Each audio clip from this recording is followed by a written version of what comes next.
बात कानपुर की है। सामने आंगन में फैली धूप सिमट कर दीवारों पर चढ़ गई और कंधे पर बस्ता लटकाए नन्हे नन्हे बच्चों के झुंड दिखाई दिए। तो एकाएक ही मुझे समय का आभास हुआ। घंटा भर हो गया यहाँ खड़े खड़े और संजय का अभी तक पता नहीं। झुंझलाती से मैं कमरे में आती हूँ। कोने में रखी मेज पर किताबें बिखरी पड़ी हैं, कुछ खुली कुछ बंद। एक क्षण मैं उन्हें देखती रहती हूँ, फिर निरुद्देश्य सी कपड़ों की अलमारी खोलकर सरसरी सी नज़र से कपड़े देखती हूँ। सब बिखरे पड़े। इतनी देर यूं ही व्यर्थ खड़ी रही, इन्हें ही ठीक कर लेती, पर मन नहीं करता और फिर बंद कर देती हूँ। नहीं आना तो व्यर्थ ही मुझे समय क्यों दिया। फिर यह कोई आज की बात है। हमेशा संजय अपने बताए हुए समय से घंटे 2 घंटे देरी करके आता है और मैं हूं कि उसी क्षण से प्रतीक्षा करने लगती हूँ। उसके बाद लाख कोशिश करके भी तो किसी काम में अपना मन नहीं लगा पाती। वह क्यों नहीं समझता कि मेरा समय बहुत अमूल्य है। थीसिस पूरी करने के लिए अब मुझे अपना सारा समय पढ़ाई में ही लगाना चाहिए, पर यह बात उसे कैसे समझाऊं। अभिवादन स्वीकार करें, मैं संजय शुक्ला। आप सुन रहे हैं मन्नू भंडारी जी द्वारा लिखित कहानी यही सच है। मेज पर बैठकर मैं फिर पढ़ने का उपक्रम करने लगती हूँ, पर मन है कि लगता ही नहीं। पर्दे के जरा से हिलने से दिल की धड़कन बढ़ जाती है और बार बार नज़र घड़ी के सरकते हुए कांटों पर दौड़ जाती है।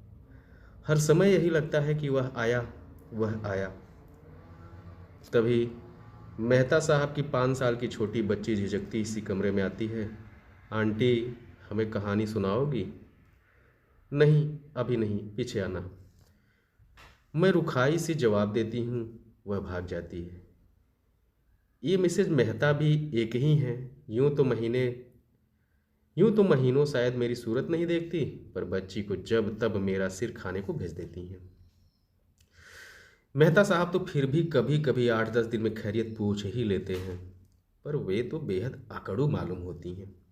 अच्छा ही है, ज़्यादा दिलचस्पी दिखाती तो क्या मैं इतनी आज़ादी से घूम फिर सकती थी। खट खट खट, वही परिचित पदध्वनि। तो आ गया संजय।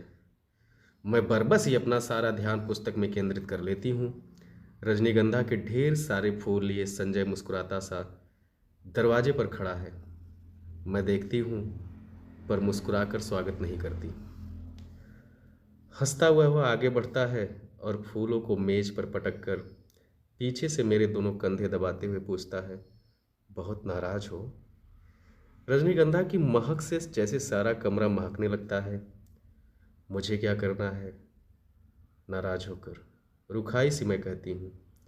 वह कुर्सी सहित मुझे घुमाकर अपने सामने कर लेता है और बड़े दुलार के साथ ठोड़ी उठाकर कहता है, तुम ही बताओ क्या करता हूँ। क्वालिटी में दोस्तों के बीच फंसा था, बहुत कोशिश करके भी नहीं उठ पाया। अब सबको नाराज करके आना अच्छा भी नहीं लगता। इच्छा होती है कह दूं, तुम्हें दोस्तों का ख्याल है, उनके बुरा मानने की चिंता है, बस मेरी ही नहीं। पर कुछ कह नहीं पाती। एकटक उसके चेहरे की ओर देखती रहती हूँ। उसके सांवले चेहरे पर पसीने के बूंदें चमक रही हैं। कोई और समय होता तो मैंने अपने आंचल से इन्हें पोंछ दिया होता, पर आज नहीं। वह मंद मंद मुस्कुरा रहा है। उसकी आंखें क्षमा याचना कर रही हैं, पर मैं क्या करूं। तभी वह अपनी आदत के अनुसार कुर्सी के हत्थे पर बैठकर मेरे गाल सहलाने लगता है। मुझे इसकी इसी बात पर गुस्सा आता है। हमेशा इसी तरह करेगा और फिर दुनिया भर का लाड़ दुलार दिखाएगा। वह जानता जो है कि इसके आगे मेरा कोई टिक नहीं पाता। फिर उठकर वह फूलदान के पुराने फूल फेंक देता है और नए फूल लगाता है। फूल सजाने में वह कितना कुशल है कि एक बार मैंने तो यूं ही कह दिया था कि मुझे रजनीगंधा के फूल बड़े पसंद हैं, तो उसने नियम ही बना लिया कि हर चौथे दिन ढेर सारे फूल लाकर मेरे कमरे में लगा देता है। और अब तो मुझे भी ऐसी आदत हो गई है कि एक दिन भी ये कमरे में फूल ना रहे तो न पढ़ने में मन लगता है न सोने में। ये फूल जैसे संजय की उपस्थिति का आभास देते रहते हैं। थोड़ी देर बाद हम घूमने निकल जाते हैं। एकाएक ही मुझे ईरा की पत्र की याद आती है, जो बात सुनने के लिए मैं सवेरे से ही आतुर थी। इस गुस्सेबाजी में जाने कैसे उसे ही भूल गई। सुनो, ईरा ने लिखा है कि किसी दिन भी मेरे पास इंटरव्यू का बुलावा आ सकता है। मुझे तैयार रहना चाहिए। कहाँ? कलकत्ता से? कुछ याद करते हुए संजय पूछता है और फिर एकाएक ही उछल पड़ता है। यदि तुम्हें वहाँ जॉब मिल जाए तो मज़ा आ जाए दीपा, मज़ा आ जाए। हर सड़क पर है, हम सड़क पर हैं, नहीं तो अवश्य ही उसने आवेश में आकर कोई हरकत कर डाली होती। जाने क्यों मुझे उसका इस प्रकार प्रसन्न होना अच्छा नहीं लगता। क्या वह चाहता है कि मैं कलकत्ता चली जाऊं, उससे दूर? तभी सुनाई देता है, तुम्हें जब जॉब मिल जाए तो मैं भी अपना तबादला कलकत्ता ही करवा लूं, हेड ऑफिस में। यहाँ की रोज की कीच कीच से तो मेरा मन उब गया है। कितनी ही बार सोचा कि तबादले की कोशिश करूं, पर तुम्हारे ख्याल ने हमेशा मुझे बांध लिया। ऑफिस में शांति हो जाएगी, पर मेरी शामें कितनी वीरान हो जाएगी। उसके स्वर की आर्द्रता ने मुझे छू लिया। एकाएक ही मुझे लगने लगा कि रात बड़ी सुहावनी हो चली है। हम दूर निकलकर अपनी प्रिय टेकरी पर जाकर बैठ जाते हैं। दूर दूर तक हल्की सी चांदनी फैली हुई है और शहर की तरह यहाँ का वातावरण धुएं से भरा हुआ नहीं है। वह दोनों पैर फैलाकर बैठ जाता है और घंटों मुझे अपने ऑफिस के झगड़े की बात सुनाता है और फिर कलकत्ता जाकर साथ जीवन बिताने की योजनाएं बनाता है। मैं कुछ नहीं बोलती, बस एकटक उसे देखती हूँ, देखती रहती हूँ। जब वह चुप हो जाता है तो बोलती हूँ, मुझे तो इंटरव्यू में जाते हुए बड़ा डर लगता है। पता नहीं कैसे क्या पूछते होंगे। मेरे लिए तो यह पहला ही मौका है। वह खिलखिलाकर हंस पड़ता है। तुम भी एक ही मूर्ख हो। घर से दूर, यहाँ कमरा लेकर अकेली रहती हो, रिसर्च कर रही हो, दुनिया भर में घूमती फिरती हो और इंटरव्यू के नाम से डर लगता है, क्यों? और गाल पर हल्की सी चपत जमा देता है। फिर समझाता हुआ कहता है, और देखो, आजकल ये इंटरव्यू आदि तो सब दिखावा मात्र होते हैं। वहाँ किसी जान पहचान वाले से इन्फ्लुएंस डलवा कर जाना। पर कलकत्ता तो मेरे लिए एकदम नई जगह है। वहाँ ईरा को छोड़कर मैं किसी को जानती भी नहीं। अब उन लोगों को कोई जान पहचान हो तो बात दूसरी है। असहाय सी मैं कहती हूँ, और किसी को नहीं जानती। फिर मेरे चेहरे पर नजरें गड़ाकर पूछता है, निशीत भी तो वही है? होगा, मुझे क्या करना है उससे? मैं एकदम ही भन्नाकर जवाब देती हूँ। पता नहीं क्यों मुझे लग ही रहा था कि अब वह यही बात कहेगा। कुछ नहीं करना, वह छेड़ने के लहजे में कहता है। और मैं भभक पड़ती हूँ। देखो संजय, मैं 1000 बार तुमसे कह चुकी हूँ कि उसे लेकर मुझसे मजाक मत किया करो। मुझे इस तरह का मजाक जरा भी पसंद नहीं है। वह खिलखिलाकर हंस पड़ता है, पर मेरा तो मूड ही खराब हो जाता है। हम लौट पड़ते हैं। वह मुझे खुश करने के इरादे से मेरे कंधे पर हाथ रख देता है। मैं झपट कर हाथ हटा देती हूँ। क्या कर रहे हो? कोई देख लगा तो क्या कहेगा? कौन है यहाँ जो देख लेगा? और देख लेगा तो देख लो, आप ही कुढ़ेगा। नहीं, हमें पसंद नहीं है यह बेशर्मी। और सच ही मुझे रास्ते में ऐसी हरकतें पसंद नहीं है, चाहे रास्ता निर्जन ही क्यों ना हो। पर है तो रास्ता ही, फिर कानपुर जैसी जगह। कमरे में लौटकर मैं उसे बैठने को कहती हूँ, पर वह बैठता नहीं, बस बाहों में भर कर एक बार चूम लेता है, यह भी जैसे उसको रोज का नियम। वह चला जाता है। मैं बाहर बालकनी में निकलकर उसे देखती रहती हूँ। उसका आकार छोटा होते होते सड़क के मोड़ पर जाकर लुप्त हो जाता है। मैं उधर ही देखती रहती हूँ, निरुद्देश सी, खोई खोई सी। फिर आकर पढ़ने बैठ जाती हूँ।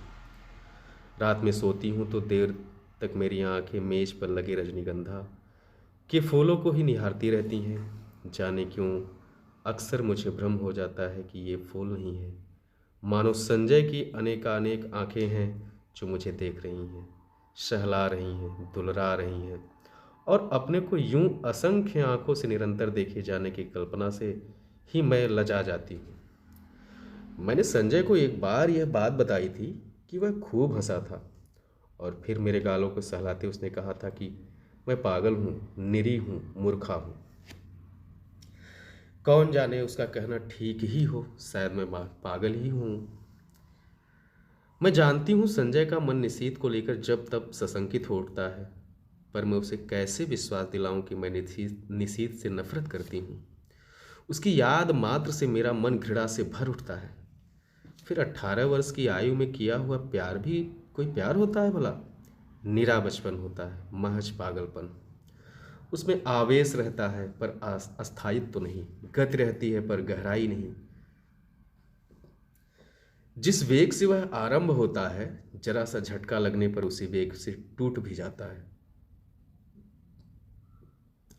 और उसकी बात आहों, आंसुओं और सिसकियों का एक दौर, सारी दुनिया की निस्सारता और आत्महत्या करने के अनेकानेक संकल्प, और फिर एक तीखी घृणा। जैसे ही जीवन को दूसरा आधार मिल जाता है, उन सबको भूलने में एक दिन भी नहीं लगता। फिर तो वह सब ऐसी बेवकूफ़ी लगती है जिस पर बैठकर घंटों हंसने की तबीयत होती है। तब एकाएक एकाएक ही इस बात का एहसास होता है कि ये सारे आंसू, ये सारी आहें उस प्रेमी के लिए नहीं थी, वरन जीवन की उस रिक्तता और शून्यता के लिए थी जिसने जीवन को नीरस बनाकर बोझिल कर दिया था। तभी तो संजय को पाते ही मैं निशीथ को भूल गई। मेरे आंसू हंसी में बदल गए और आहों की जगह किलकारियां गूंजने लगी। पर संजय है कि जब तब निशीथ की बात को लेकर व्यर्थ ही खिन्न सा उठता है। मेरे कुछ कहने पर वह खिलखिला अवश्य पड़ता है, पर मैं जानती हूँ वह पूर्ण रूप से आश्वस्त नहीं है। उसे कैसे बताऊं कि मेरे प्यार का, मेरी कोमल भावनाओं का, भविष्य की मेरी अनेकानेक योजनाओं का एकमात्र केंद्र संजय ही है। यह बात दूसरी है कि चांदनी रात में किसी निर्जन स्थान में पेड़ तले बैठकर भी मैं अपनी थीसिस की बात करती हूँ, या वह अपने ऑफिस की मित्रों की बातें करता है, या हम किसी और विषय पर बात करने लगते हैं। पर इस सब का यह मतलब तो नहीं कि हम प्रेम नहीं करते। वह क्यों नहीं समझता कि आज हमारी भावुकता यथार्थ में बदल गई है।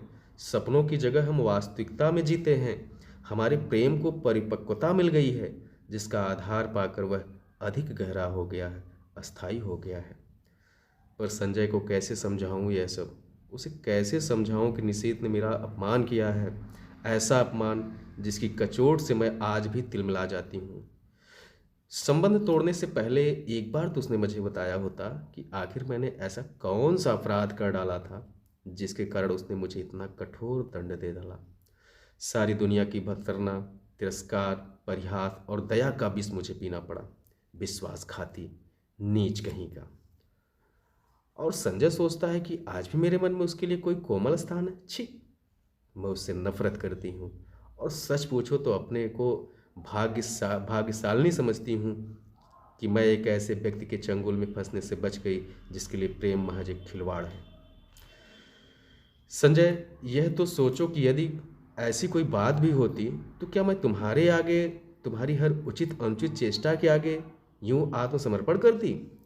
तुम्हारे चुंबनों और आलिंगनों में अपने को यूं बिखरने देती? जानते हो, विवाह से पहले कोई भी लड़की किसी को इन सब का अधिकार नहीं देती, पर मैंने दिया। क्या केवल इसीलिए? नहीं, कि मैं तुम्हें प्यार करती हूँ, बहुत बहुत प्यार करती हूँ।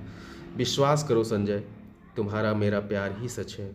निशीथ का प्यार तो मात्र छल था, भ्रम था, झूठ था। परसों मुझे कलकत्ता जाना है, बड़ा डर लग रहा है। कैसे क्या होगा? मान लो इंटरव्यू में बहुत नर्वस हो गई तो? संजय को कह रही हूँ कि वह भी साथ चले, पर उसे ऑफिस से छुट्टी नहीं मिल सकती। एक तो नया शहर, फिर इंटरव्यू। अपना कोई साथ होता तो बड़ा सहारा मिल जाता। मैं कमरा लेकर अकेली रहती हूँ, यूं अकेली घूम फिर भी लेती हूँ तो संजय सोचता है मुझ में बड़ी हिम्मत है, पर सच बड़ा डर लग रहा है। बार बार मैं यह मान लेती हूँ कि मुझे नौकरी मिल गई है और मैं संजय के साथ वहाँ रहने लगी हूँ। कितनी सुंदर कल्पना है, कितनी मादक। पर इंटरव्यू का भय मादकता से भरे इस स्वप्न जाल को छिन्न भिन्न कर देता है। काश संजय भी किसी तरह मेरे साथ चल पाता। गाड़ी जब हावड़ा स्टेशन के प्लेटफार्म पर प्रवेश करती है तो जाने कैसी विचित्र आशंका, विचित्र से भय से मेरा मन भर जाता है। प्लेटफार्म पर खड़े असंख्य नर नारियों से मैं इरा को ढूंढती हूँ, वह कहीं दिखाई नहीं देती। नीचे उतरने के बजाय खिड़की में से ही दूर दूर तक नजरें दौड़ाती हूँ। आखिर एक कुली को बुलाकर अपना छोटा सा सूटकेस और बिस्तर उतारने का आदेश दे। मैं नीचे उतर पड़ती हूँ। उस भीड़ को देखकर मेरी दहशत जैसे और बढ़ जाती है। तभी किसी के हाथ के स्पर्श से मैं बुरी तरह चौंक जाती हूँ। पीछे देखती हूँ तो इरा खड़ी है। रुमाल से चेहरे का पसीना पोंछते हुए कहती हूँ, ओफ, तुझे ना देखकर मैं घबरा रही थी कि तुम्हारे घर भी मैं कैसे पहुंचूंगी। बाहर आकर हम टैक्सी में बैठते हैं। अभी तक मैं स्वस्थ नहीं हो पाई हूँ। जैसे ही हावड़ा पुल पर गाड़ी पहुंचती है, हुगली को जल को स्पर्श करती हुई ठंडी हवाएं तन मन को एक ताजगी से भर देती है। इरा मुझे इस पुल की विशेषता बताती है और मैं विस्मित सी उस पुल को देखती हूँ। दूर दूर तक फैले हुए हुगली के विस्तार को देखती हूँ। उसकी छाती पर खड़ी होकर और विहार करती हुई अनेक नौकाओं को देखती हूँ। बड़े बड़े जहाज़ों को देखती हूँ। उसके बाद बहुत ही भीड़ भरी सड़कों पर हमारी टैक्सी रुकती रुकती चलती है। ऊंची ऊंची इमारतों और चारों ओर के वातावरण से कुछ विचित्र सी विराटता का आभास होता है। और इस सब के बीच जैसे मैं अपने को बड़ा खोया खोया सा महसूस करती हूँ। कहाँ पटना और कानपुर, कहाँ यह कलकत्ता। मैंने तो आज तक कभी बहुत बड़े शहर देखे ही नहीं। सारी भीड़ को चीरकर हम रेड रोड पर आ जाते हैं। चौड़ी शांत सड़क, मेरे दोनों ओर लंबे लंबे खुले मैदान। क्यों ईरा, कौन कौन लोग लोग होंगे इंटरव्यू में? मुझे तो बड़ा डर लग रहा है। अरे सब ठीक हो जाएगा, तू और डर। हम जैसे डरे तो कोई बात भी है। जिसने अपना सारा कैरियर अपने आप बनाया, वह भला इंटरव्यू में डरे? फिर कुछ देर ठहर कर कहती है, अच्छा भैया भाभी तो पटना ही होंगे, जाती है कभी उनके पास भी या नहीं? हाँ, कानपुर आने के बाद एक बार फिर गई थी। कभी कभी यूं ही पत्र लिख देती हूँ। भाई कमाल के लोग हैं, बहन को भी नहीं निभा सके। मुझे यह प्रसंग कतई पसंद नहीं। मैं नहीं चाहती कि कोई इस विषय पर बात करे। मैं मौन ही रहती हूँ। इरा का छोटा सा घर है, सुंदर ढंग ढंग से सजाया हुआ। उसके पति के दौरे पर जाने की बात सुनकर पहले तो मुझे अफसोस हुआ था। वो होते तो कुछ मदद ही करते, पर फिर एकाएक लगा कि उनकी अनुपस्थिति में मैं शायद अधिक स्वतंत्रता का अनुभव कर सकूं। उनका बच्चा भी बड़ा प्यारा है। शाम को इरा मुझे काफ़ी हाउस ले जाती है। अचानक मुझे वहाँ निशीथ दिखाई देता है। मैं सक पकाकर नज़र घुमा लेती हूँ, पर वह हमारी मेज पर ही आ पहुँचता है। विवश होकर मुझे उधर देखना पड़ता है। नमस्कार भी करना पड़ता है। इरा इरा का भी परिचय करवाना पड़ता है। इरा पास की कुर्सी पर बैठने का निमंत्रण दे देती है। मुझे लगता है मेरी सांस रुक जाएगी। कब आई? आज सवेरे ही। अभी ठहरोगी? ठहरी कहाँ हो? जवाब इरा देती है, मैं देख रही हूँ। निशीथ बहुत बदल गया है। उसने कवियों की तरह बाल बढ़ा लिए हैं। यह क्या शौक चल रहा है? उसका रंग स्याह पड़ गया है। वह दुबला भी हो गया है। विशेष बातचीत नहीं होती और हम लोग उठ पड़ते हैं। इरा को मुन्नू की चिंता सता रही थी और मैं स्वयं भी घर पहुंचने को उतावली हो रही थी। काफी हाउस से धर्मतल्ला तक वह पैदल चलता हुआ हमारे साथ आता है। इरा उससे बात करती रही, मानो वह इरा का ही मित्र हो। इरा अपना पता समझा देती है और दूसरे दिन 9 बजे आने का वायदा करके चला जाता है। पूरे 3 साल बाद निशीथ का यूं मिलना, ना चाहकर भी जैसे सारा अतीत आंखों के सामने खुल जाता है।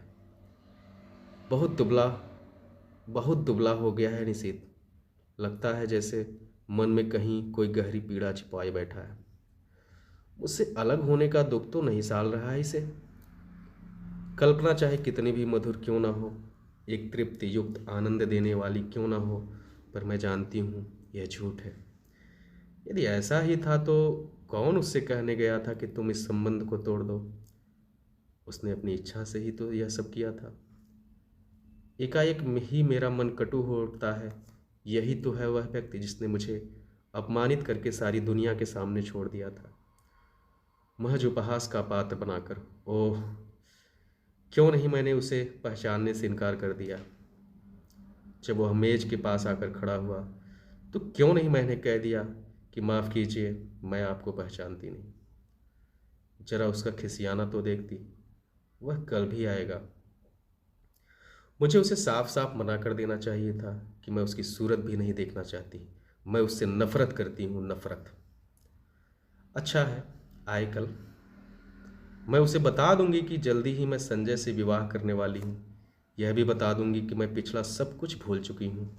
यह भी बता दूंगी कि मैं उससे घृणा करती हूँ और उसे ज़िंदगी में कभी माफ़ नहीं कर सकती। यह सब सोचने के साथ साथ जाने क्यों मेरे मन में यह बात भी उठ रही थी कि 3 साल हो गए, अभी तक निशीथ ने विवाह क्यों नहीं किया। करे ना करे, मुझे क्या। क्या वह आज भी मुझसे कुछ उम्मीद रखता है? मूर्ख कहीं का। संजय, मैंने तुमसे कितना कहा था कि तुम मेरे साथ चलो, पर तुम नहीं आए। इस समय जबकि मुझे तुम्हारी इतनी इतनी याद आ रही है, बताओ मैं क्या करूं। नौकरी पाना इतना मुश्किल है, इसका मुझे गुमान तक नहीं था। इरा कहती है कि 150 की नौकरी के लिए खुद मिनिस्टर तक सिफारिश करने पहुंच जाते हैं, फिर यह तो 300 का जॉब है। निशीथ सवेरे से शाम तक इसी चक्कर में भटका है, यहाँ तक कि उसने अपने ऑफिस से भी छुट्टी ले ली है। पर वह क्यों मेरे काम में इतनी दिलचस्पी ले रहा है? उसका परिचय बड़े बड़े लोगों से है और वह कहता है कि जैसे भी होगा वह काम मुझे दिलाकर ही मानेगा। आखिर क्यों? कल मैंने सोचा था कि अपने व्यवहार की रुखाई से मैं स्पष्ट कर दूंगी कि अब वह मेरे पास ना आए। 8:45 के करीब जब मैं अपने टूटे हुए बाल फेंकने खिड़की पर गई तो देखा घर से थोड़ी दूर पर निशीथ टहल रहा है। वहीं लंबे बाल, कुर्ता पजामा। तो समय से पहले ही आ गया। संजय होता तो 11 के पहले नहीं पहुंचता, पर समय पर पहुंचना तो वह जानता ही नहीं। उसे यूं चक्कर काटते देख मेरा मन जाने कैसा हो आया, और जब वो आया तो मैं चाह कर भी कटु नहीं हो सकी। मैंने उसे कलकत्ता आने का मकसद बताया तो लगा कि वह बड़ा प्रसन्न हुआ। वहीं बैठे बैठे फ़ोन करके उसने इस नौकरी के संबंध में सारी जानकारी प्राप्त कर ली। कैसे क्या करना होगा उसकी योजना भी बना डाली। बैठे बैठे फ़ोन से ऑफिस को सूचना भी दे दी कि वह आज ऑफिस नहीं आएगा। विवित्र स्थिति मेरी हो रही थी। उसके इस अपनत्व भरे व्यवहार को मैं स्वीकार भी नहीं कर पाती थी, नकार भी नहीं पाती थी। सारा दिन मैं उसके साथ घूमती रही, पर काम की बात के अतिरिक्त उसने एक भी बात नहीं की। मैंने कई बार चाहा कि संजय की बात बता दूं, पर बता नहीं सकी। सोचा कहीं वह सुनकर यह दिलचस्पी लेना कम न कर दे। उसके आज भर के प्रयत्नों से ही मुझे काफ़ी उम्मीद हो चली थी। यह नौकरी मेरे लिए कितनी आवश्यक है, मिल जाए तो संजय कितना प्रसन्न होगा। हमारे विवाहित जीवन के आरंभिक दिन कितने सुख में बीतेंगे। शाम को हम घर लौटते हैं। मैं उसे बैठने को कहती हूँ, पर वह बैठता नहीं, बस खड़ा ही रहता है। उसके चौड़े ललाट पर पसीने की बूंदें चमक रही है। एकाएक ही मुझे लगता है इस समय संजय होता तो मैं अपने आंचल से उसका पसीना पोंछ देती। और वह क्या, बिना बाहों में भरे, बिना प्यार किए यूं ही चला जाता। अच्छा, तो चलता हूँ। यंत्र चालिस से मेरे हाथ जुड़ जाते हैं। वह लौट पड़ता है और मैं ठगी सी देखती रहती हूँ। सोते समय मेरी आदत है कि संजय के लाए हुए फूलों को निहारती रहती हूँ। यहाँ वो फूल नहीं है तो बड़ा सूना सूना सा लग रहा है। पता नहीं संजय, तुम इस समय क्या कर रहे हो? 3 दिन हो गए, किसी ने बाहों में भरकर प्यार तक नहीं किया। आज सवेरे मेरा इंटरव्यू हो गया है। मैं शायद बहुत नर्वस हो गई थी और जैसे उत्तर मुझे देने चाहिए वैसे नहीं दे पाई। पर निशीथ ने आके बताया कि मेरा चुना जाना करीब करीब तय हो गया है। मैं जानती हूँ यह सब निशीथ की वजह से ही हुआ। ढलते सूरज की धूप निशीथ के बाएं गाल पर पड़ रही थी और सामने बैठा निशीथ इतने दिन बाद एक बार फिर मुझे बड़ा प्यारा सा लगा। मैंने देखा मुझसे ज़्यादा वह प्रसन्न है। वह कभी किसी का एहसान नहीं लेता, पर मेरी खातिर उसने न जाने कितने लोगों का एहसान लिया। आखिर क्यों? क्या वह चाहता है कि मैं उसके कलकत्ता आकर उसके साथ रहूं, उसके पास? एक अजीब सी पुलक से मेरा तन मन सिहर उठता है। वह ऐसा क्यों चाहता है? उसका ऐसा चाहना बहुत गलत है, बहुत अनुचित है। मैं अपने मन को समझाती हूँ ऐसी कोई बात नहीं है। शायद वह केवल मेरे प्रति किए गए अन्याय का प्रतिकार करने के लिए यह सब कर रहा है। पर क्या वह समझता है कि वो उसकी मदद से नौकरी पाकर मैं उसे क्षमा कर दूंगी, या जो कुछ उसने किया है उसे भूल जाऊंगी? असंभव। मैं कल ही उसे संजय की बात बता दूंगी। आज तो इस खुशी में पार्टी हो जाए। काम की बात के अलावा यह पहला वाक्य मैं उसके मुंह से सुनती हूँ। मैं इरा की ओर देखती हूँ। वह प्रस्ताव का समर्थन करके भी मुन्नू की तबीयत का बहाना लेकर अपने को काट लेती है। अकेले जाना मुझे कुछ अटपटा सा लगता है। अभी तक तो काम का बहाना लेकर घूम रही थी, पर अब फिर भी मैं मना नहीं कर पाती। अंदर जाकर तैयार होती हूँ। मुझे याद आता है, निशीत को नीला रंग बहुत पसंद था। मैं नीली साड़ी ही पहनती हूँ। बड़े चाव और सतर्कता से अपना प्रसाधन करती हूँ और बार बार अपने को टोकती जाती हूँ।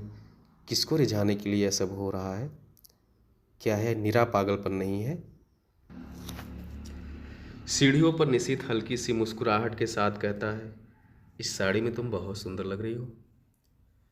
मेरा चेहरा तमतमा जाता है, कनपटियां सुर्ख हो जाती हैं। मैं चुपचाप ही इस वाक्य के लिए तैयार नहीं थी। यह सदा चुप रहने वाला निशीत बोला भी तो ऐसी बात। मुझे ऐसी बातें सुनने की जरा भी आदत नहीं है। संजय न कभी मेरे कपड़ों पर ध्यान देता है, न ऐसी बातें करता है, जबकि उसे पूरा अधिकार है। और यह बिना अधिकार ऐसे बातें करें। पर जाने क्या है कि मैं उस पर नाराज नहीं हो पाती हूँ, बल्कि एक पुलक मैं सिहरन महसूस करती हूँ। सच, संजय के मुंह से ऐसा वाक्य सुनने को मेरा मन तरसता रहता है, पर उसने कभी ऐसी बात नहीं की। पिछले 2.5 साल से मैं संजय के साथ रही हूँ। रोज ही शाम को हम घूमने जाते हैं। कितनी ही बार मैंने श्रृंगार किया, अच्छे कपड़े पहने, पर प्रशंसा का एक शब्द भी उसके मुंह से नहीं सुना। इन बातों पर उसका ध्यान ही नहीं जाता। यह देखकर भी जैसे यह सब नहीं देख पाता। इस वाक्य को सुनने के लिए तरसता हुआ मेरा मन जैसे रस से नहा जाता है। पर निशीत ने यह बात क्यों कही? उसे क्या अधिकार है? क्या सचमुच ही उसे अधिकार नहीं है? नहीं है। जाने कैसी मजबूरी है, कैसी व्यवस्था है कि मैं इस बात का जवाब नहीं दे पाती हूँ। निश्चयात्मक दृढ़ता से नहीं कह पाती कि साथ चलते इस व्यक्ति को सचमुच ही मेरे विषय में ऐसी अवांछित बात कहने का कोई अधिकार नहीं है। हम दोनों टैक्सी में बैठते हैं। मैं सोचती हूँ आज मैं इसे संजय की बात बता दूंगी। Sky room. निशीत टैक्सी वाले को आदेश दे देता है। टुन की घंटी के साथ मीटर डाउन होता है और टैक्सी हवा से बातें करने लगती है। निशीत बहुत सतर्कता से कोने में बैठा है, बीच में इतनी जगह छोड़कर कि यदि हिचकोला खाकर भी टैक्सी रुके तो हमारा स्पर्श ना हो। हवा के झोंके से मेरी रेशमी साड़ी का पल्लू उसके समूचे बदन को स्पर्श करता हुआ उसकी गोदी में पड़कर फरफराता है। वह उसे हटाता नहीं। मुझे लगता है यह रेशमी सुवासित पल्लू उसके तन मन को रस से भिगो रहा है। यह स्पर्श उसे पुलकित कर रहा है। मैं विजय के अकथनीय आह्लाद से भर जाती हूँ। आज भी संजय की बात नहीं कह पाती, चाह कर भी नहीं कह पाती। अपनी इस व्यवस्था पर मुझे खींच भी आती है, पर मेरा मुंह है कि खुलता ही नहीं। मुझे लगता है मैं जैसे कोई बहुत बड़ा अपराध कर रही हूँ, पर फिर भी मैं कुछ नहीं कह सकी। यह निशीत कुछ बोलता क्यों नहीं? उसका यूं कोने में दुबक कर निर्विकार भाव से बैठे रहना मुझे कतई अच्छा नहीं लगता। एकाएक ही मुझे संजय की याद आने लगती है। इस समय वह यहाँ होता तो उसका हाथ मेरी कमर में लिपटा होता। यूं सड़क पर ऐसी हरकतें मुझे स्वयं पसंद नहीं, पर जाने क्यों किसी की बाहों की लपेट के लिए मेरा मन लक उठता है। मैं जानती हूँ कि जब निशीत बगल में बैठा हो उस समय ऐसी इच्छा करना या ऐसी बात सोचना भी कितना अनुचित है, पर मैं क्या करूँ? जितनी द्रुत गति से टैक्सी चली जा रही है, मुझे लगता है उतनी ही द्रुत गति से मैं भी बही जा रही हूँ अनुचित अवांछित दिशाओं की ओर। टैक्सी झटका खाकर रुकती है तो मेरी चेतना लौटती है। मैं जल्दी से दाहिनी ओर का फाटक खोलकर कुछ इस हड़बड़ी से नीचे उतर पड़ती हूँ, मानो अंदर निशीत मेरे साथ कोई बदतमीजी कर रहा हो। अजी, इधर से उतरना चाहिए कभी, टैक्सी वाला कहता है।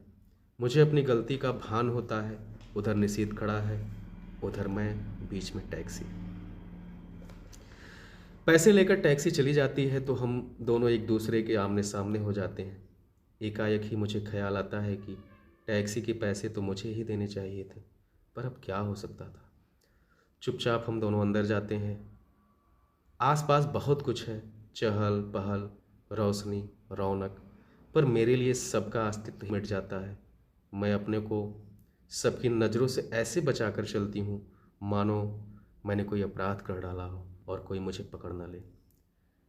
क्या सचमुच ही मुझसे कोई अपराध हो गया है? आमने सामने हम दोनों बैठ जाते हैं। मैं होस्ट हूँ, फिर भी उसका पार्ट वही अदा कर रहा है। वही आर्डर आर्डर देता है। बाहर की हलचल उससे अधिक मन की हलचल से मैं अपने को खोया खोया सा महसूस करती हूँ। हम दोनों के सामने बेरा कोल्ड कॉफ़ी की गिलास और खाने का कुछ सामान रखा जाता है। मुझे बार बार लगता है कि निशीथ कुछ कहना चाह रहा है। मैं उसके होठों की धड़कन तक महसूस करती हूँ। वह जल्दी से कॉफ़ी का स्ट्रा मुंह से लगा लेता है। मूर्ख कहीं का। वह सोचता है मैं बेवकूफ़ हूँ। मैं अच्छी तरह जानती हूँ कि इस समय वह क्या सोच रहा है। 3 दिन साथ रहकर भी हमने उस प्रसंग को नहीं छेड़ा। शायद नौकरी की बात ही हमारे दिमागों पर छाई हुई थी। पर आज आज अवश्य वह बात आएगी। ना आए यह कितना अस्वाभाविक है, पर नहीं, स्वाभाविक शायद यही है। 3 साल पहले जो अध्याय सदा के लिए बंद हो गया, उसे उलट कर देखने का साहस शायद हम दोनों में से किसी में नहीं है। जो संबंध टूट गए, अब उन पर कौन बात करे। मैं तो कभी नहीं करूँगी, पर उसे तो करना चाहिए। तोड़ा उसने था, बात भी वही आरंभ करे। मैं क्यों करूं, और मुझे क्या पड़ी है। मैं तो जल्दी ही संजय से विवाह करने वाली हूँ। क्यों नहीं, अभी संजय की बात बता देती हूँ। पर जाने कैसी व्यवस्था है, जाने कैसी मोह माया है कि मुँह ही नहीं खोल पाती। एकाएक मुझे लगता है कि जैसे उसने कुछ कहा और मैं पूछ लेती हूँ, आपने कुछ कहा? नहीं तो? मैं खिसिया जाती हूँ। फिर वही मौन। खाने में जरा सा भी मन नहीं लग रहा है, पर यंत्र 40 से मैं खा रही हूँ। शायद वह भी ऐसे ही खा रहा। फिर मुझे लगता है कि उसके होठ फड़क रहे हैं और स्ट्रा पकड़े हुए उंगलियां कांप रही हैं। मैं जानती हूँ वह पूछना चाहता है, दीपा, तुमने मुझे माफ़ तो कर दिया ना? वह पूछ ही क्यों नहीं लेता? मान लो यदि पूछ ही ले तो मैं कह सकूंगी कि मैं तुम्हें ज़िंदगी भर माफ़ नहीं कर सकती। मैं तुमसे नफरत करती हूँ। मैं तुम्हारे साथ घूम फिर ली या काफ़ी पी ली तो यह मत समझो कि मैं तुम्हारे विश्वासघात की बात को भूल गई हूँ।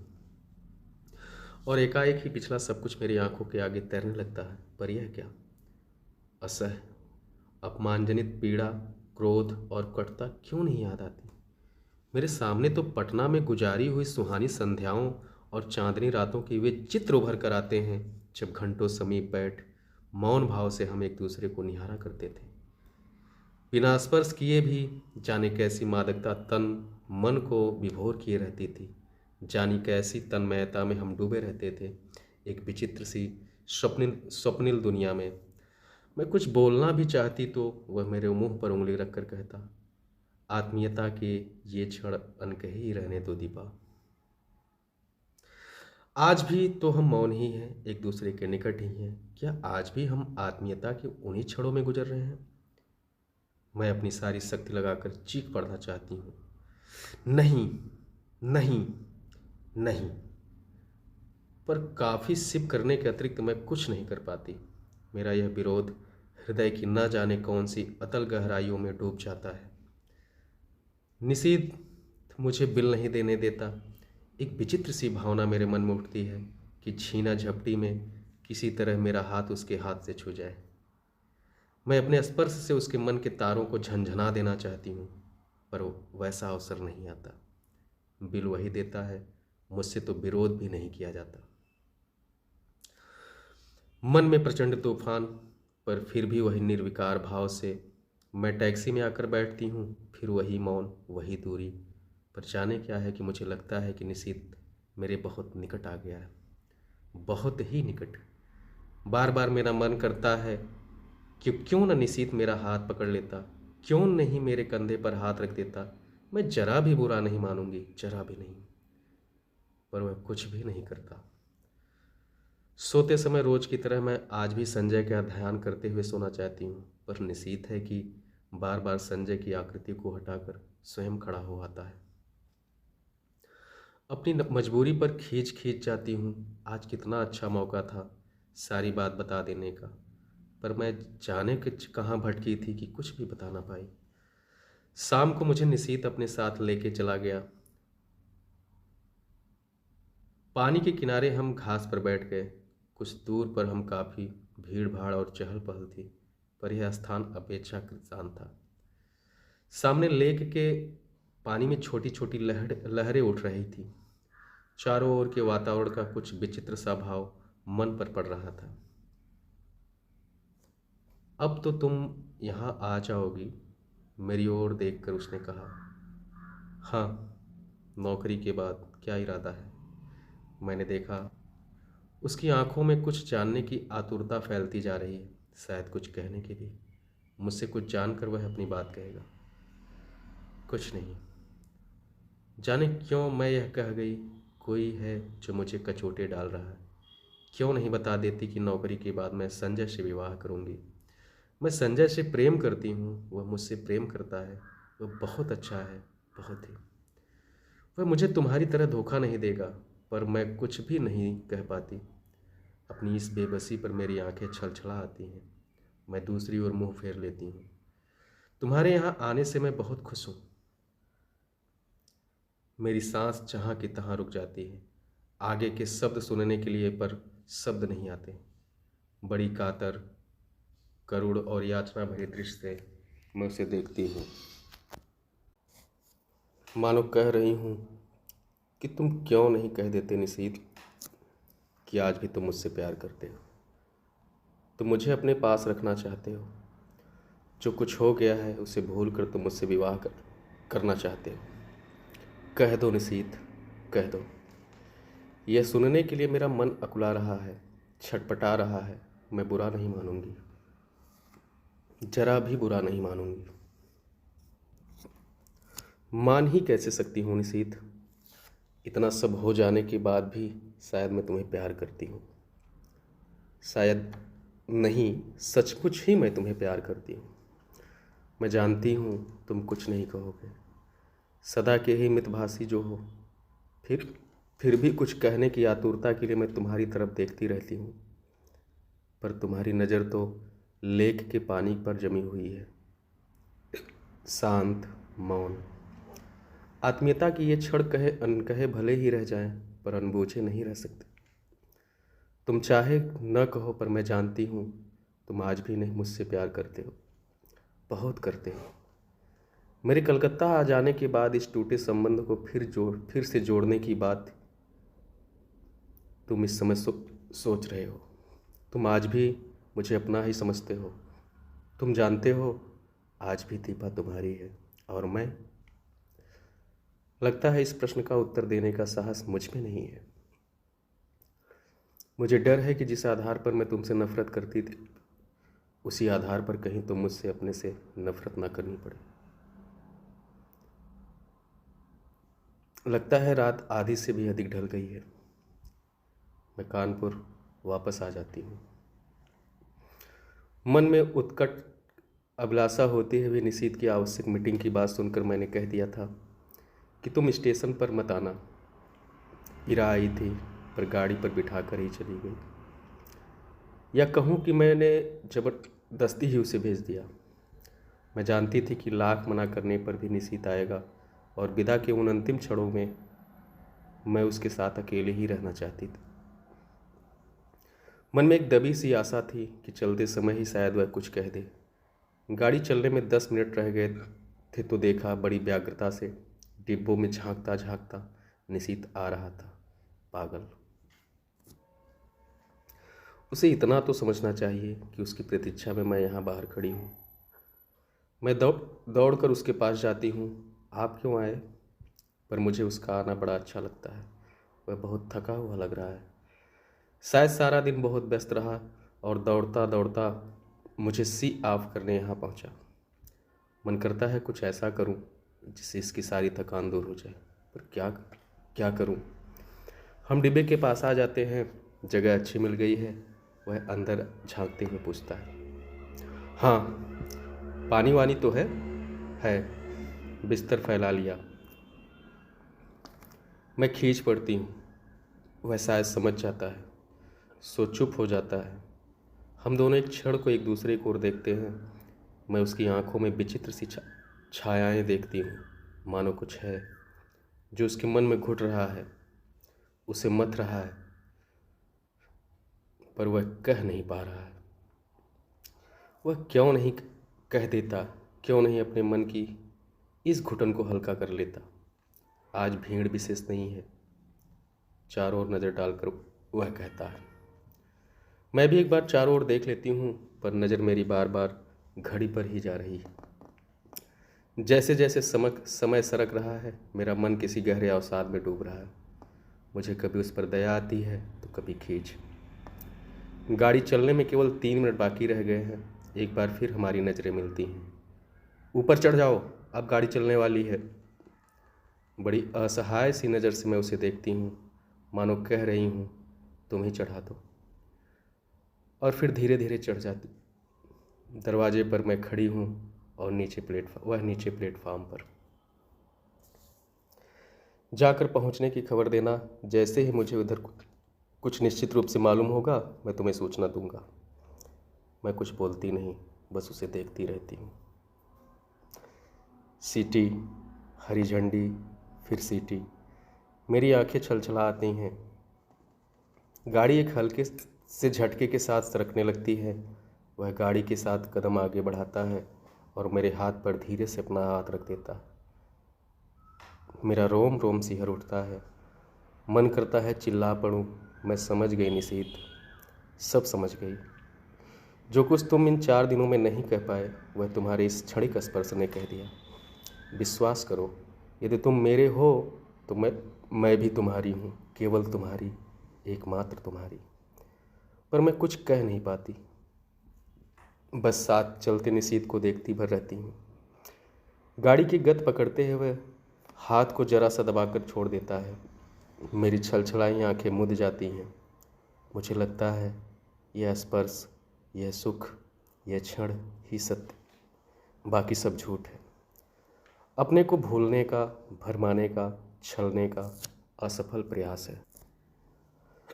आंसू भरी आंखों से मैं प्लेटफार्म को पीछे छूटता हुआ देखती हूँ। सारी आकृतियाँ धुंधली सी दिखाई देती हैं।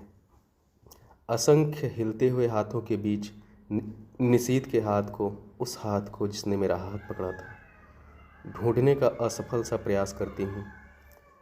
गाड़ी प्लेटफार्म को पार कर जाती है और दूर दूर तक कलकत्ता की जगमगाती बत्तियाँ दिखाई देती हैं। धीरे धीरे वह सब दूर हो जाती हैं, पीछे छूटती जाती हैं। मुझे लगता है यह दैत्याकार ट्रेन मुझे मेरे घर से कहीं दूर ले जा रही है, अनदेखी अनजानी राहों में गुमराह करने के लिए, भटकाने के लिए। बोझिल मन से मैं अपने फैलाए हुए बिस्तर पर लेट जाती हूँ। आंखें बंद करते ही सबसे पहले मेरे सामने संजय का चित्र उभरता है। कानपुर जाकर मैं उसे क्या कहूँगी। इतने दिन तक उसे छलती आई, अपने को छलती आई, पर अब नहीं। मैं उसे सारी बात समझा दूंगी। कहूँगी, संजय, जिस संबंध को टूटा हुआ जानकर मैं भूल चुकी थी, उसकी जड़ें हृदय की किन अतल गहराइयों में जमी हुई थी, इसका एहसास कलकत्ता में निशीथ से मिलकर हुआ। याद आता है तुम निशीथ को लेकर सदैव संदिग्ध रहते, पर तब मैं तुम्हें ईर्ष्यालु समझती थी। आज स्वीकार करती हूँ कि तुम जीते, मैं हारी।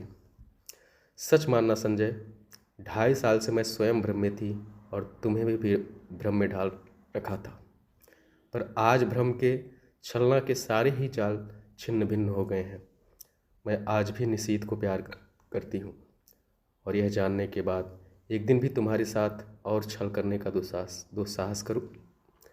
आज पहली बार मैंने अपने संबंधों का विश्लेषण किया तो जैसे सब कुछ ही स्पष्ट हो गया, और जब मेरे सामने सब कुछ स्पष्ट हो गया तो तुमसे कुछ भी नहीं छुपाऊंगी। तुम्हारे सामने मैं चाहूँ तो झूठ नहीं बोल सकती। आज लग रहा है तुम्हारे प्रति मेरे मन में जो भी भावना है वह प्यार की नहीं है, केवल कृतज्ञता की है। तुमने मुझे उस समय सहारा दिया था जब अपने पिता और निशीथ को खोकर मैं चूर चूर हो चुकी थी। सारा संसार मुझे वीरान नजर आने लगा था। उस समय तुमने अपने स्नेहिल स्पर्श से मुझे जिला दिया। मेरा मन हरा हो उठा। मैं कृत्य हो उठी और समझने लगी कि मैं तुमसे प्यार करती हूँ। पर प्यार की बेसुध घड़ियाँ, वो विभोर क्षण, तन्मयता के वो पल जहाँ शब्द चूक जाते हैं, हमारे जीवन में कभी नहीं आए। तुम ही बताओ, आए कभी? तुम्हारे असंख्य आलिंगनों और चुम्बनों के बीच भी एक क्षण के लिए भी तो मैंने कभी तन मन की सुध बिसरा देने वाली पुलक या मादकता का अनुभव नहीं किया। सोचती हूँ निशीथ के चले के जाने के बाद मेरे जीवन में एक विराट शून्यता आ गई थी, एक खोखलापन आ गया था। तुमने उसकी पूर्ति की। तुम पूरक थे। मैं गलती से तुम्हें प्रियतम समझ बैठी। मुझे क्षमा कर दो संजय और लौट जाओ। तुम्हें मुझसे ऐसी अनेक दीपाएं मिल जाएंगी। तुम सचमुच ही तुम्हें प्रियतम की तरह प्यार करेंगी। आज एक बात अच्छी तरह जान गई हूँ कि यह प्रथम प्रेम ही सच्चा प्रेम होता है। बाद में किया हुआ प्रेम तो अपने को भूलने का, भरमाने का प्रयास मात्र होता है। इसी तरह की असंख्य बातें मेरे दिमाग में आती हैं जो मैं संजय से कहूँगी। कह सकूँगी यह सब, लेकिन कहना तो होगा ही।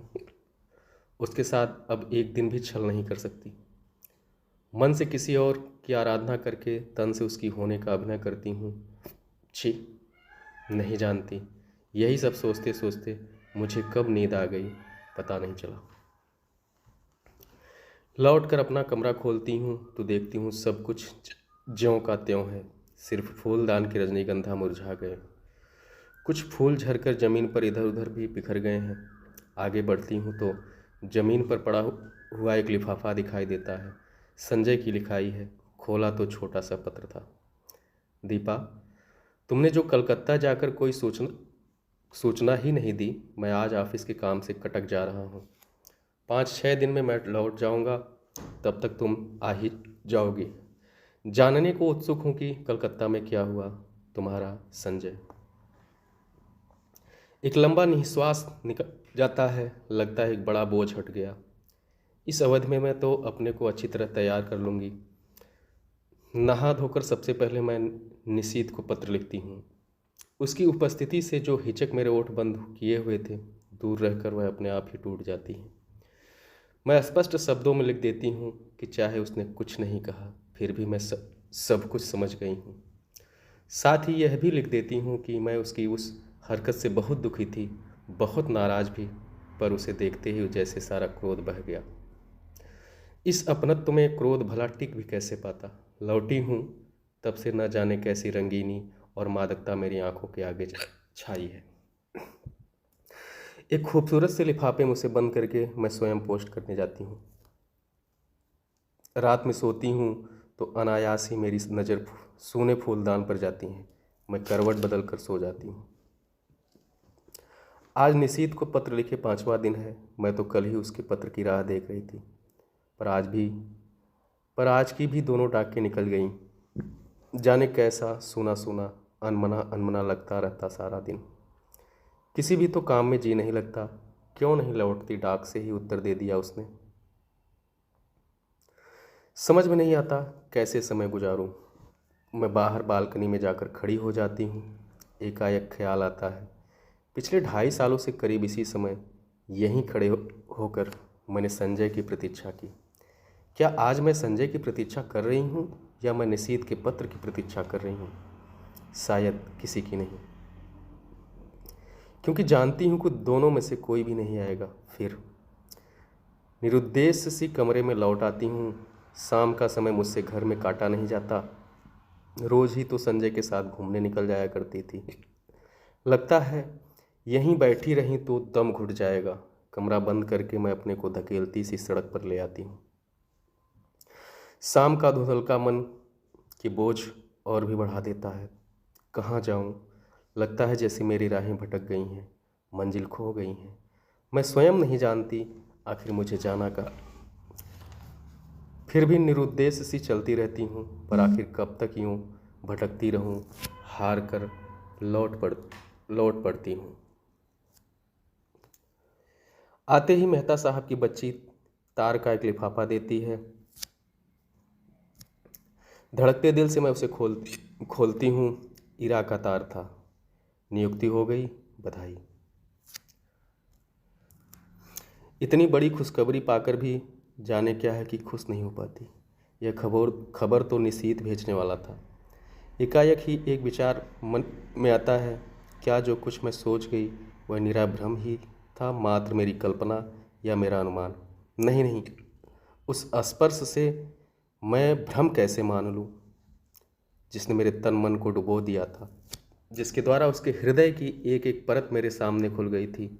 लेक पर बिताए हुए उन मधुर क्षणों को भ्रम कैसे मान लूँ, जहाँ उसका मौन ही मुखरित होकर सब कुछ कह गया था।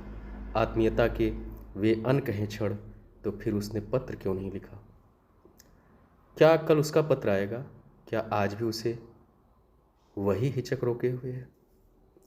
तभी सामने की घड़ी टन टन करके 9 बजाती है। मैं उसे देखती हूँ। यह संजय की लाई हुई है। लगता है जैसे यह घड़ी घंटे सुना सुना कर मुझे संजय की याद दिलाती है। फहराते हुए हरे पर्दे, यह हरी बुक रैक, यह टेबल, यह फूलदान, सभी तो संजय के लाए हुए हैं। मेज पर रखा यह पेन उसने मुझे सालगिरह पर ला कर दिया था। अपनी चेतना के इन बिखरे सूत्रों को समेट कर मैं फिर पढ़ने का प्रयास करती हूँ, पर पढ़ नहीं पाती और हार कर मैं पलंग पर लेट जाती हूँ। सामने के फूलदान का सूनापन मेरे मन के सूनेपन को और अधिक बढ़ा देता है। मैं कसकर आंखें मूंद लेती हूँ। एक बार फिर मेरी आंखों के आगे लेक का स्वच्छ नीला जल उभर आता है, जिसमें छोटी छोटी लहरें उठ रही थीं। उस जल की ओर देखते हुए निशीथ की आकृति उभर कर आती है। वह लाख जल की ओर देखे, पर चेहरे पर अंकित उसके मन की हलचल को मैं आज भी इतनी दूर रहकर भी महसूस करती हूँ। कुछ न पाने की मजबूरी, उसकी विवशता, उसकी घुटन आज भी मेरे सामने साकार हो उठती हैं। धीरे धीरे लेक के पानी का विस्तार सिमटता जाता है और एक छोटी सी राइजिंग टेबल में बदल जाता है।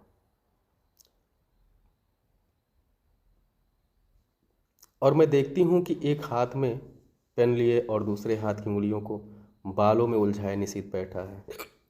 वही मजबूरी, वही विवशता, वही घुटन लिए। वह चाहता है पर जैसे लिख नहीं पाता। वह कोशिश करता है पर उसका हाथ बस कांप कर रह जाता है। ओह, लगता है उसकी घुटन मेरा दम घोंट कर रख देगी। मैं एकाएक ही आंखें खोल देती हूँ। वही फूलदान, पर्दे, मेज, घड़ी। आखिर आज निशीथ का पत्र आ गया। धड़कते दिल से मैंने उसे खोला। इतना छोटा सा पत्र। प्रिय दीपा, तुम अच्छी तरह पहुंच गई, यह जानकर प्रसन्नता हुई। तुम्हें अपनी नियुक्ति का तार तो मिल ही गया होगा। मैंने कल ही इरा जी को फ़ोन करके सूचना दे दी थी और उन्होंने बताया था कि तार दे देंगी। ऑफिस की ओर से भी जो सूचना मिल जाएगी। इस सफलता के लिए मेरी ओर से हार्दिक बधाई स्वीकार करना। सच मैं बहुत खुश हूँ कि तुम्हें यह काम मिल गया। मेहनत सफल हो गई। शेष फिर शुभेच्छु, निशीथ। बस धीरे धीरे पत्र के सारे शब्द आंखों के आगे लुप्त हो जाते हैं। रह जाता है तो केवल शेष फिर। तो अभी उसके पास कुछ लिखने को शेष है। क्यों नहीं लिख दिया उसने अभी? क्या लिखेगा वह? दीप। मैं मुड़कर दरवाजे की ओर देखती हूँ। रजनीगंधा के ढेर सारे फूल लिए हुए मुस्कुराता सा संजय खड़ा है। एक क्षण मैं संज्ञा शून्य सी उसे इस तरह देखती हूँ मानो पहचानने की कोशिश कर रही हूँ। वह आगे बढ़ता है तो मेरी खोई हुई चेतना लौटती है और विक्षिप्त सी दौड़कर उसे लिपट जाती हूँ। क्या हो गया है तुम्हें? पागल हो गई हो क्या? तुम कहाँ चले गए थे संजय? और मेरा स्वर टूट जाता है। अनायास ही आंखों से आंसू बह चलते हैं। क्या हो गया? कलकत्ता का काम नहीं मिला क्या? मारो भी गोली काम को। तुम इतनी परेशान क्यों हो रही हो उसके? पर मुझसे कुछ नहीं बोला जाता। बस मेरी बाहों की जकड़ कसती जाती है। रजनीगंधा की महक धीरे धीरे मेरे मन पर छा जाती है। तभी मैं अपने भाल पर संजय के अधरों का स्पर्श महसूस करती हूँ और मुझे लगता है यह स्पर्श, यह सुख, यह क्षण ही सत्य है। वह सब झूठ था, मिथ्या था, भ्रम था, और हम दोनों एक दूसरे के आलिंगन में बंधे रहते हैं, चुंबित प्रतिचुंबित। तो दोस्तों, ये कहानी जो अभी आप सुन रहे थे, ये मन्नू भंडारी जी द्वारा लिखित कहानी यही सच है को आपने सुना। तो ये कहानी आपको कैसी लगी? आपके कमेंट का इंतज़ार रहेगा। धन्यवाद।